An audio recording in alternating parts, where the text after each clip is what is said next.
Did you feel that? That vibration in the middle of the night, like a phone on a metal desk at Hollis Hall that won't stop buzzing. Like somebody somewhere just moved a chess piece with a heavy fingertip, and now the whole board looks different. Why did a routine treatment update on the edge room suddenly make the personnel office stay late? Why did the tape session switch from what went wrong to what happens if, and then cut straight to a 2-minute drill on a whiteboard? And why be honest, did your pulse jump the second you heard one? Specific name floated as the kind of move that doesn't win Twitter. It wins January? Here's my promise without spoiling it yet. In the next few minutes, we're going to walk through the one pivot that could tilt the NFC North race on contact. We'll lay out the choice between splash and discipline, how it would change the job description for Caleb Williams, what it means for Matt Eberfluss's 4-man rush creed, the cap math that actually matters, the timeline that forces clarity, and the signals, injuries, rotations, and snap counts that tell you this isn't noise. We'll talk locker room, we'll talk price, we'll talk risk. Then we'll put a stake in the ground and say what should happen, not just what could. Stay with me, because the reveal will not be a rumor for rumor's sake. It will be the fork in the road. If you're part of this family, you already know you're watching Bears News Fan Report. Hit that subscribe, drop a like, and lock in with the Navy and Orange diehards who ride through every snow-bitten Sunday with us. Let's go to work. Big picture first. The Bears have been rebuilding their identity around a simple truth. The modern NFL is a game of answers. You don't keep pace by being decent at a dozen things. You survive by being elite at a few that travel to hostile fields. On offense, the answer is clear: put Caleb in clean pockets and let his arm and improvisation punish single coverage while a balanced run game keeps the chains honest. On defense, the answer is older than Soldier Field. Win up front so you can play fast behind it. Eberfluss's system hums when the front four compresses space and the back seven drives on throws. It sputters when you need 5 and 6 to find heat. That's when windows open, flags fly, and good quarterbacks feast dots. So what's been gnawing at the building? Availability and juice on the edge. The room has effort, flashes, and promise. What it hasn't had enough of is inevitability, the kind of first step that forces protection plans to change on Wednesday and forces offensive coordinators to throw away half their call sheet on Sunday. You can scheme pressures. You cannot scheme fear. Fear arrives with a guy who ruins timing, turns 3rd and 6 into 3rd and 13, and makes your coverage look smarter because the ball is out before the root matures. That's what this staff keeps circling. If you give a rookie deal quarterback a defense that steals 2 possessions a game, the whole season shifts. All right cards on the table. The real news is that Chicago is seriously weighing an aggressive pass rush swing with Trey Hendrickson at the top of the board, while also monitoring a low-cost insurance play at running back with Brian Robinson Jr. if the price aligns. No, there's not a trade filed with the league office as we speak. Yes, there are real conversations about price, fit, and timing.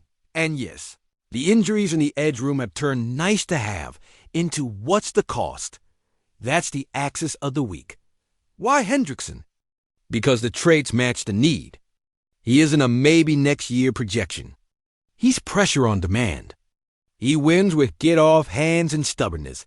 He can live in a wide alignment and still trim the corner. And he closes like a door slamming in a hallway.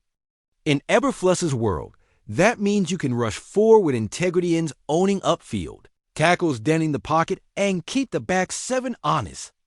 It changes how you play coverage. You don't have to cheat the hook. You don't have to live in 5-man heat that exposes your corners to perfect throws. You can sit in disguise, break on time, and let the rush do the talking.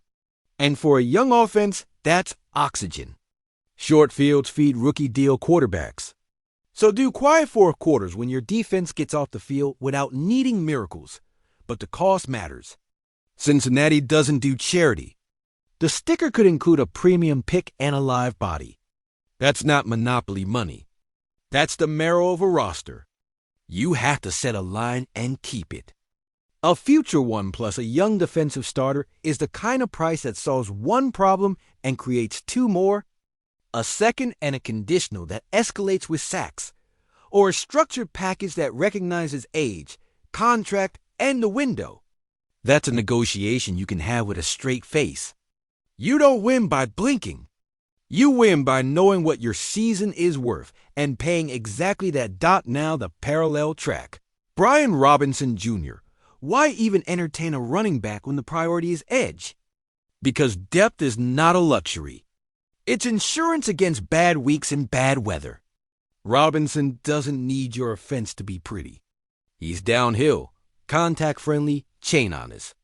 He gives you 4 when you block for 2 and keeps your play action honest, even when the box is crowded.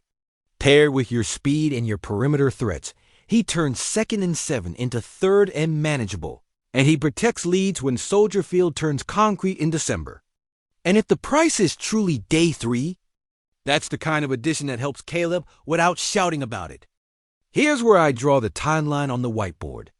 There are only so many games where you can say, "We'll see what we have," before you are what you are. Injuries nudge the calendar forward, whether you like it or not. If you believe this locker room is good enough to punch every Sunday and grow into something scary by Thanksgiving, then your front office has to match that belief with action that respects the future. Aggressive doesn't mean reckless. Conservative doesn't mean timid. It means choosing the kinds of problems you want in December. Would you rather be arguing about snap counts for young edges behind a proven closer, or apologizing to your corners for asking them to cover 9 seconds while the ball patty cakes in the pocket? Let's talk fit on the field, so this isn't just finance.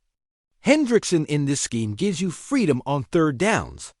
You can run simulated pressures, show 5, bring 4, drop a lineman without losing heat. You can hunt matchups, put him on the tight end wing when teams try to help the tackle, and dare them to chip and release late while your second level baits the check down.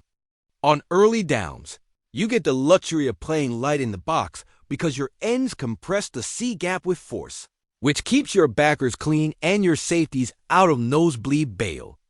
And in the red zone, where games actually swing, he shrinks space.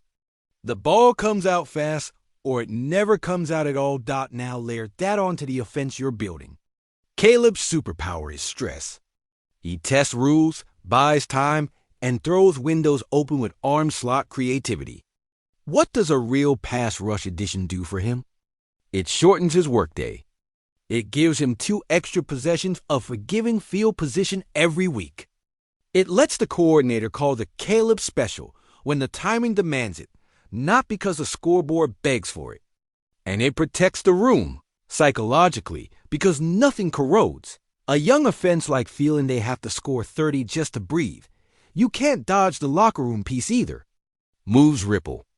Leaders watch the message. Adding a closer on defense says, "We see you. We're serious." Adding a steady hammer at running back says, "We'll keep you on schedule." Trading away too much future says, "We're anxious." The Bears don't need anxiety. They need intent. The standard has to be clear. You earn a big swing by proving you're ready to catch it. From what we've seen, the fight, the structure, the flashes, the room has done enough to justify intent. Now the front office has to calibrate it. Let's plant the flag on fact versus speculation, because you deserve the clean line. Fact: Chicago is evaluating veteran help on the edge and exploring affordable depth at running back. Fact: Injuries have accelerated those discussions. Fact: The profiles that fit best are a proven closer off the edge and a contact-friendly back who keeps the offense on schedule. Speculation: The exact names on the final call sheet, the price points teams will accept, and the precise timing of a move. That's where we live until something inked hits the wire. But the football logic is real, and so is the urgency. So what should they do? My opinion, as a Bears fan who's tired of almost, set a ceiling and go get the rush without touching a future first or stripping the young defensive core. If the ask is a 2026 second plus a 2027 conditional that escalates with team success and sack thresholds, And a rotational piece, not a cornerstone, do it. That's a win-now move that doesn't poison tomorrow.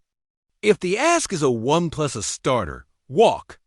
Discipline is a weapon too. On Robinson, if the price is truly late day 3 and the medicals checklist are clean, I'd add him. He protects Caleb, protects leads, and protects the OC from calling cute when the weather says mean. If the price hikes into real capital, pivot backs are replaceable. Closers are not. And while we're here, a word on Caleb Williams and the young skill guys, because this is the heartbeat of everything. The aim of any move has to be to make his job boring in the best way. More 2nd and 5s, more short fields, more play-action shots when coverage is honest, fewer be a superhero snaps in the second quarter. A pass rush upgrade helps your QB as much as a WR3 would because it changes the shape of games. Don't chase the shiny just to print jerseys. Chase possession margin and fourth quarter oxygen. Picture it with me because you've earned the picture. Soldier Field, win slicing sideways, 3rd and 8 with 90 seconds left and a 1-score lead. Hendrickson wide 9, crowd on its toes. Snap, first step like a gunshot, tackle oversets, inside hand wins. Quarterback flinches, hitch, sack. Caleb jogs back on. Robinson hammers 2 carries into 4 yards each, and the final kneel makes the cold feel warm. That's not fantasy. That's how grown teams close. That's what this conversation is really about, turning good Sundays into inevitable ones. So, Bears Nation, here's the bottom line. The front office is at a fork. Spend wisely to add a closer who makes every defender behind him smarter and every offensive snap calmer. Or sit tight and hope flashes become fire on their own. My vote is measured aggression. Pay the right price for real edge juice. Add cost-effective insurance at running back if it's there. And tell the locker room the window doesn't open by accident. You raise it with 2 hands. If the price goes silly, you trust your board and you walk. We've seen what panic buys. We're done with that. That's where I'm at. That's how I see it. Drop your number. What's your max for the edge swing? Which pick is your hard stop?